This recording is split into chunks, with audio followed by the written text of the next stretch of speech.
I've been going out with the girl for a while, and I think that we're in love. I think we're in love. I think we're in the right place, and we might want to wait until the end of the joke, okay?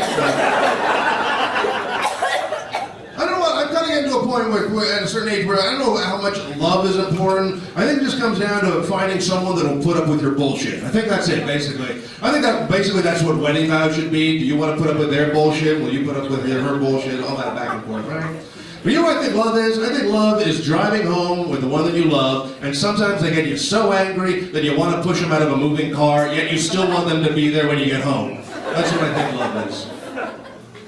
I got out. Has anyone been to the Aquarium in Toronto? Has anyone been there? Yeah. Okay, all right. It's like a monster truck rally cry for the Aquarium. Woo! Yeah, been to that shit, man. Did you go? You like the Aquarium though? It was fun. It was interesting, yeah. Okay, not so enthusiastic anymore.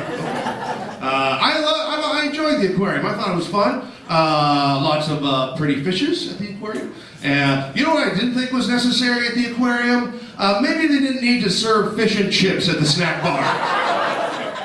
It seems to be kind of rubbing it in, isn't it? Like, clearly as human beings, we have won in this situation, all right? That seems to be a bit of an F-you to the fishes, okay? It's like, don't get any bright idea, fishes. We got you there, and we got you there. At any moment, we can turn your tank into a deep fryer, okay? So, you can realize who's in charge, okay? It's us. I went there with my girlfriend, though, and I have a girlfriend. I do not have a wife. Some people do have two, but I just have the one. And who's the guy getting married? Who's the guy getting married? That guy? Oh, man. Now, I'll tell you, wife is always better than a girlfriend. I'll tell you why. Because wife is the one-word excuse that you can use to get out of any shit that you don't want to do, okay?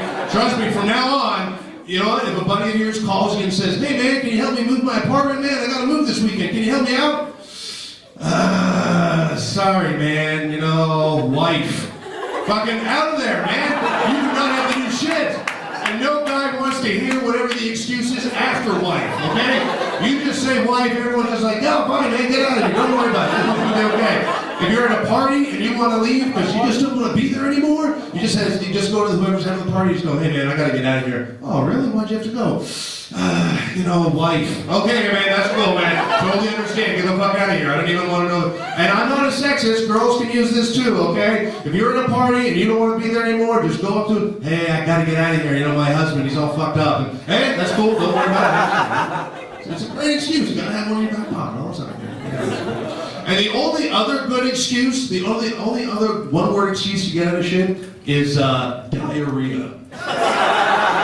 That's it. The 2 words, wife and diarrhea. You know, hey, I want to get out. Hey, I got to get out of here. No, why? Diarrhea. Okay, get out of here, man. No questions asked.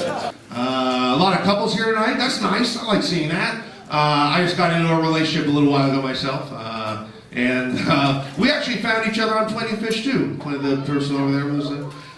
my favorite part of Plenty of Fish is when you have to list off your vices. And you say, hey, do you drink? You know, yes, no, socially. You know, or do you do, do you smoke? You know, yes, no, occasionally.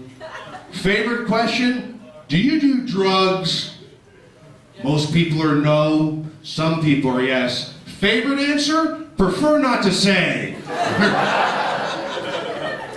For all those people who are like, I'm going to let my crystal meth habit be a surprise. Oh, these rotting teeth? Well, funny story. I got to... we started going out, and by applause from the ladies that are here tonight. Where do you stand on public displays of affection? Are you big on it? Do you not care?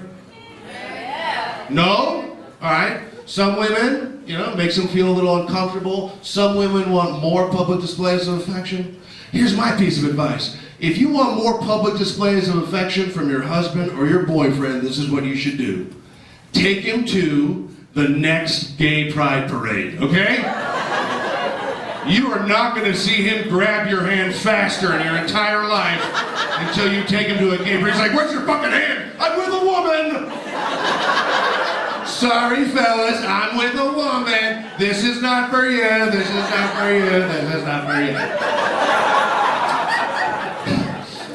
It's always hilarious to me that every straight guy thinks that every gay guy wants to fuck them, you know? Because they're gay, they're not blind, all right? They're gay. You should be perfectly happy with whatever a woman has possibly seen in you, all right? You're not that special. But this happened to me because I'm big on the holding hands thing too, you know. But my last relationship wasn't all that big on it, you know. And that's one of the things my ex-girlfriend used to say, that I wasn't romantic. Don't think it's true. I think we have many romantic moments. But she said this to me once when we're sitting in a park and we see this elderly couple walk past us, and they're holding hands. And she goes, "Oh, isn't that sweet? They've been together for so long, and they're still so much in love that they're holding hands." And I was like, yeah, they're probably holding hands so one of them just doesn't wander off somewhere, okay? I don't know if that's love. I think it's more like a buddy system, all right?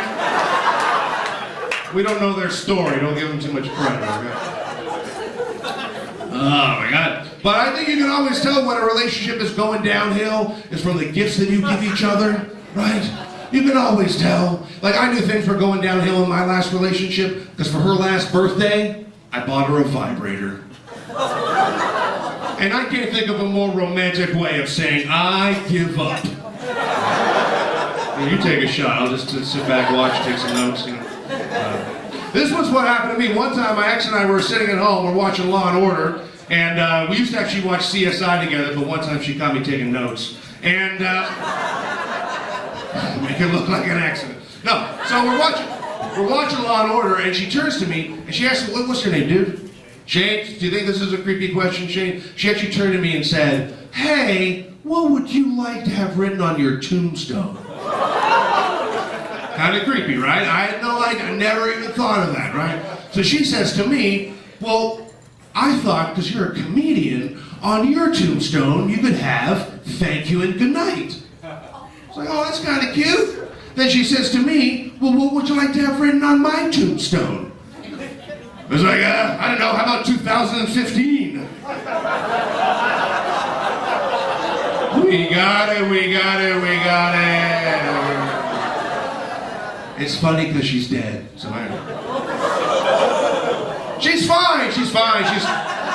Who's going to take care of my cats? I lost my cat in the cat custody battle. But yeah, this is, before I get out of here, this is my favorite one. Whenever sometimes a guy, as a gift to a woman, will get her name tattooed on it, which is stupid. Don't ever do that. A woman is much smarter than a guy.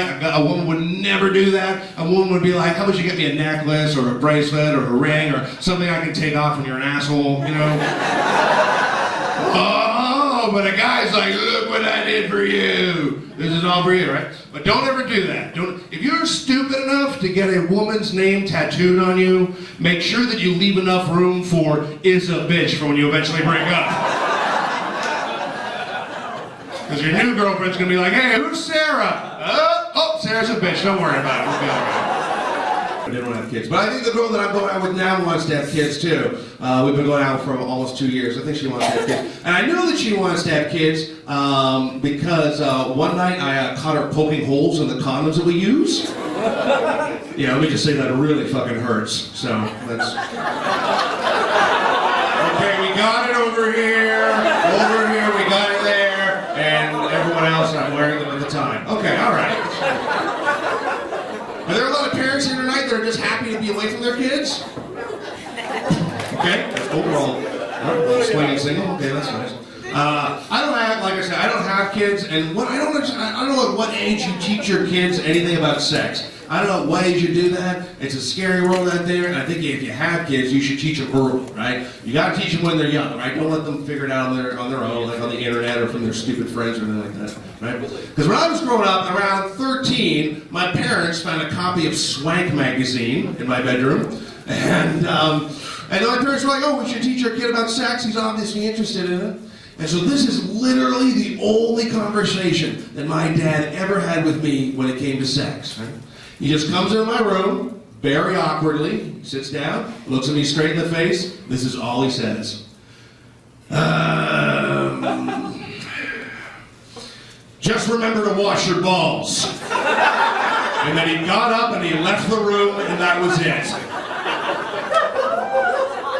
Again, I'm not a parent, but I don't think that's enough. So then, basically, all I had to teach me about sex were stupid things that my friends would tell me, and whatever it would say in the health textbook in school, right? Now, in the health textbook in school, when it would show you what sperm looked like, it would show you a little tadpole. Little tadpole swimming around like this, man. One tadpole, sometimes two tadpoles, sometimes three tadpoles, right? And so I literally thought, once I found out there were tadpoles in the sperm, I literally thought for way too long that the tadpoles in sperm were the same size as actual tadpoles that you could see with the naked human eye, no microscope required, right? And then when I found out that when a man climaxes, millions and millions of tadpoles are going to come shooting out of his penis, right? I always thought, well, one tadpole, one kid. That makes sense, right? But then I was like, millions of tadpoles, oh my God! And thank God that's not true, because if it was, masturbation would be such a hassle, wouldn't it? Just a lot of like, oh my God, holy shit, they're everywhere! Could you imagine that? You're not even born yet, you're getting stomped out like a lit cigarette by your dad. If you used a condom, you'd have to take it off, tie it up at one end, throw it on the other side of the room, it would flop around like a fish out of water. Every guy would jack off in the tub just for convenience. Like, see you later, kids, down the drain, see you later, kids. All right, well, I've given you something to think about. All right, good night, everybody. My name's Dave. Take it easy.